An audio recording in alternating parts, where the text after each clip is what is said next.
I'm America's Digital Pro, Kim Komando. And in tech news this week, gaining total control of your house. We're going to talk about how Amazon plans to just skip the store and force Alexa right into our homes. Plus, millions of victims and multiple types of information has been stolen. I'm talking about a massive data breach that proves much worse than expected. And it's not just you. Landline and wireless robocalls, oh my gosh, they're at a record high. I'm going to tell you what you need to know about to finally hang up on the scammers, the robocallers, and the telemarketers.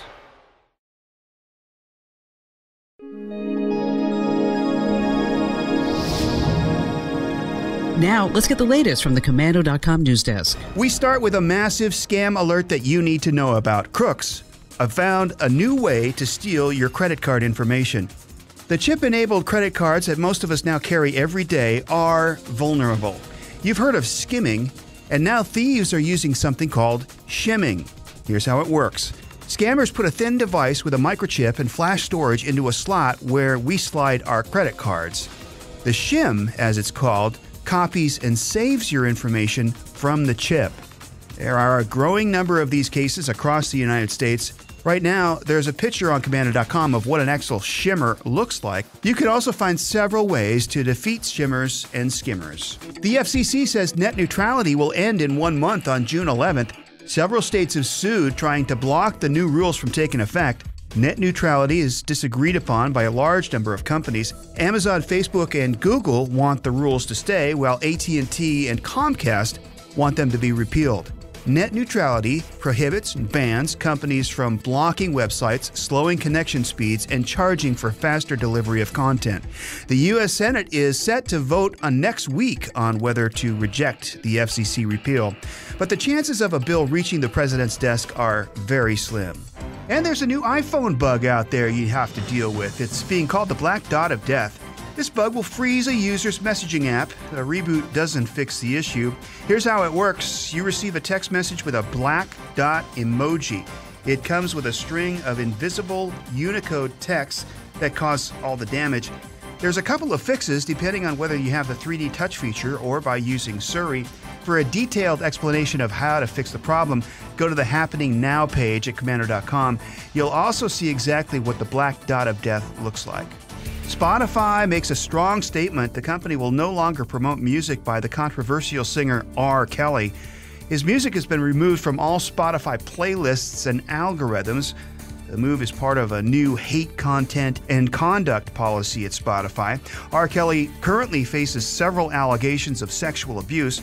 The new policy says hateful material includes promoting violence against groups based on their race, religion, or gender identity. R. Kelly's music is still available on Spotify. It just isn't being added on playlists.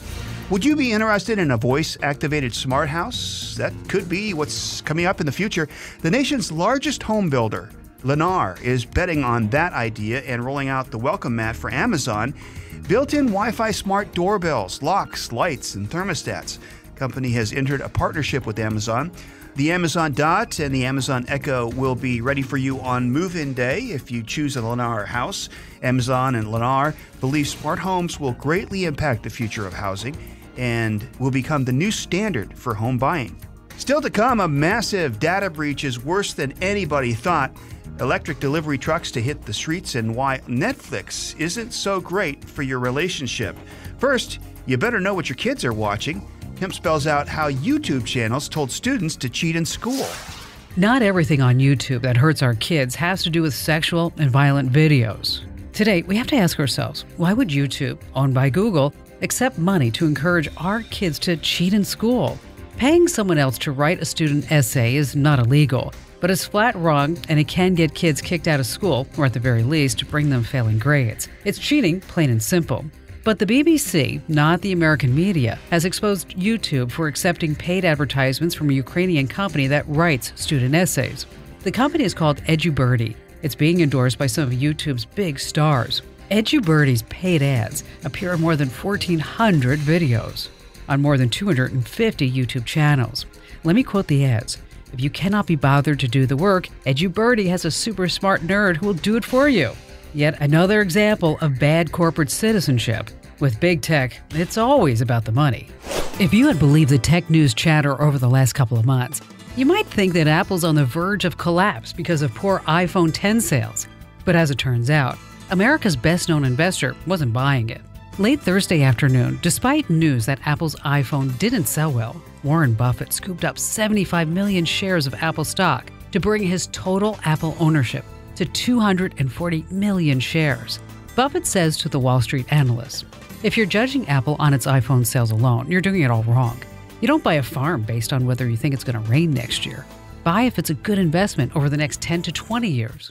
Apple earns $60 billion a year, twice as much as the second most profitable company in America. But you can put all their products on your dining room table. So take a lesson from Warren Buffett. Tune out the quarter-by-quarter analysts and their scare tactics. Never assume that Apple is down for the count." I have a great new Komando On Demand podcast for you this week.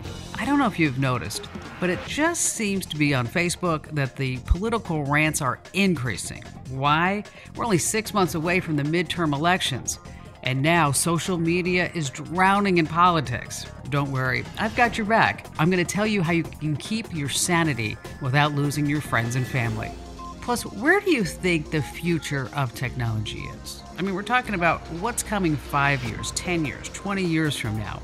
Well, in our second Komando On Demand podcast this week, you definitely don't want to miss it, because I'm speaking with the experts about new technology that is going to shape our future. You're going to be amazed to hear what's next on the horizon, how it's going to change your life. And that's what I love about these Komando On Demand podcasts, because I can have these extended interviews with people who are just brainiacs. You don't want to miss these Komando On Demand podcasts. You can find them wherever you get your podcasts. Apple iTunes, the podcast app, Google Play. And while you're at it, be sure that you give us a great 5-star review, because this lets more people find our podcasts. Stay right where you are. More news is coming up next. This week, Equifax revealed new details about the largest personal information breach in history. It was larger than anyone expected. Social Security numbers of over 146 million people were compromised, along with thousands of driver's licenses and passports. Victims of this breach could be dealing with it for the rest of their lives. You need to do everything in your power to protect your identity. Right now, there are 5 critical steps you should take, posted at Komando.com. A malware campaign is attacking Facebook Messenger. If you fall victim, your Facebook password can be easily stolen and your computer exploited to mine cryptocurrency. The malware is a new version of the FaceX worm. It's spread throughout malicious messages sent through Messenger. Do not click on the messages. For examples of what these messages look like, check out the Happening Now section of Komando.com. You'll also find several ways to protect yourself from this nasty malware. Twitter is on the cusp of a stealth new future. The social media giant is set to launch a tool called Secret Conversations. It would be an encrypted chat for direct messages. It sounds very much like Facebook's WhatsApp. Encryption allows you to send a message without worrying about someone hacking it and reading what you wrote. Several security officials criticize social media apps that use this encryption. Counterterrorism officials struggle with finding terrorists who use this app. Strong encryption technology potentially allows terrorists to plot attacks and recruit members. For a full report, go to news.komando.com. UPS trucks are getting a major makeover. UPS is teaming up with a British technology company to create new trucks. They're going to develop a fleet of 36 electric trucks. The battery range could be more than 150 miles, and the vehicles will produce 0 tailpipe emissions. The company does use a couple hundred older electric vehicles in the United States and Europe. The plan is to have the new fleet on the roads and delivering packages by the end of this year.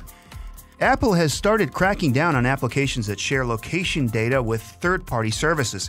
Ever since the Facebook scandal, the company claims to be taking more steps to protect you. Right now, Apple is kicking apps out of their store that shares your location. Apparently, that's against the Apple guidelines, but it just wasn't enforced before. Facebook Cambridge Analytica scandal changed all of that. You can find a full report on Apple kicking back at rogue apps by going to news.komando.com. Thanks to Netflix, more couples are jumping into bed and watching TV. A new study suggests streaming services can hurt your sex life. Researchers found the busiest hour for internet use is now between 10 p.m. and 11 p.m. Before Netflix and iPads, that hour was often used for nookie. The obvious fix here is to keep the iPhone, iPad, television out of your bedroom. Almost 3.5 billion people have had to deal with robocalls last month. The unwanted calls are becoming more frequent and the scams are getting harder to catch. Here's Kim with 4 ways to stop them. It's all part of her article in this week's USA Today. Don't you just hate those annoying robocalls? You know, the automated calls trying to sell you a timeshare, offering to reduce your debt, or pretending to be the government, a business, or even a friend or a family member. So how do you shield yourself from robocalls and those telemarketing scams? It takes a little work on your part, but it's well worth it. First up, whether you have an iPhone or an Android, you can block the individual numbers. It won't stop them all, but it will block the recurring ones. Head over to Komando.com for my step-by-step guide on how to block numbers on your device. If you feel like you're suddenly being flooded with robocalls, you can use the Do Not Disturb feature on your phone. It'll block every number except for your trusted contacts or favorites. The caller can still leave a message, though. Your carrier can also help you. AT&T, Verizon, Sprint, and T-Mobile each have a specific tool to identify, filter, and block numbers from calling or texting your phone. It's a bummer. It's going to cost you a few bucks a month for this service. Third-party apps can also help you filter out those unwanted calls. Apps like Nomo Robo and Truecaller will let you block calls and identify the caller. My favorite, though, is the Haya Caller ID and Block app. It's free with no ads, and it's really easy to use. Lastly, make sure you're on the Do Not Call registry list. Technically, it's illegal for telemarketers to call you if you're on the list, and unfortunately, scammers don't follow the rules.